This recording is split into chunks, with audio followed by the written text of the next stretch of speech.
संपूर्ण रायगड जिल्ह्याला हादरवून टाकणाऱ्या मंगेश काळोखे हत्या प्रकरणाचा अवघ्या 26 तासात छडा लावत रायगड पोलिसांनी मोठे यश मिळवले आहे। या प्रकरणातील मुख्य सूत्रधार रवींद्र देवकर आणि त्याचा मुलगा दर्शन रवींद्र देवकर यांना नागोठणे परिसरातून अटक करण्यात आली आहे। अत्यंत फिल्मी स्टाईलने पाठलाग करत पोलिसांनी आरोपींच्या मुसक्या आवळल्या आहेत। ही हत्या घडल्यानंतर आरोपी फरार झाल्याने प्रकरण गंभीर बनले होते। याची दखल घेत जिल्हा पोलीस अधीक्षक आंचल दलाल यांनी तपासाची चक्रे वेगाने फिरवत 8 स्वतंत्र तपास पथके तयार केली। खोपोली, नवी मुंबई, मुंबई एअरपोर्ट तसेच रायगड जिल्ह्यातील संवेदनशील भागात पथकांना पसरवण्यात आले होते। गुप्त माहितीनुसार आरोपी एका गाडीने पसार होण्याच्या तयारीत असल्याचे समजतात आज सकाळी नागोठणे परिसरात पोलिसांनी सापळा रचला। आरोपींच्या वाहनासमोर पोलीस वाहन आडवे घालत घेराव घालण्यात आला आणि पळून जाण्याच्या प्रयत्नात असलेल्या दोन्ही आरोपींना ताब्यात घेण्यात आले।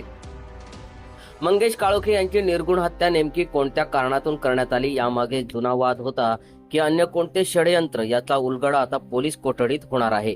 मुख्य आरोपी अटकेत आल्याने या हत्येमागील संपूर्ण कट, सहभागी व्यक्ती आणि संभाव्य राजकीय दुवे समोर येण्याची शक्यता वर्तवली जात आहे। या प्रकरणात नाव गोवण्यात आलेले राष्ट्रवादी काँग्रेस अजित पवार गटाचे नेते सुधाकर घारे यांनी आरोप फेटाळून लावत प्रतिक्रिया दिली आहे।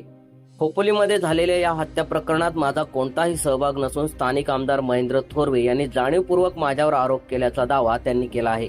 या घटनेचं मला दुःख आहे। माझं नाव गोवून पोलिसांवर दबाव आणण्याचा प्रयत्न करण्यात आला आहे। मी स्वतः पोलिसांसमोर हजर राहून सत्य मांडणार आहे। न्याय व्यवस्था आणि पोलीस प्रशासनावर माझा पूर्ण विश्वास आहे, असे घारे यांनी स्पष्ट केले आहे।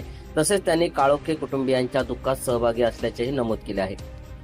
पोलीस तपासातून पुढील कोणते धक्कादायक खुलासे होणार याकडे संपूर्ण रायगडचे लक्ष लागून राहिले आहे। सम्राट मराठी लाईव्हसाठी ब्युरो रिपोर्ट, खोपोली।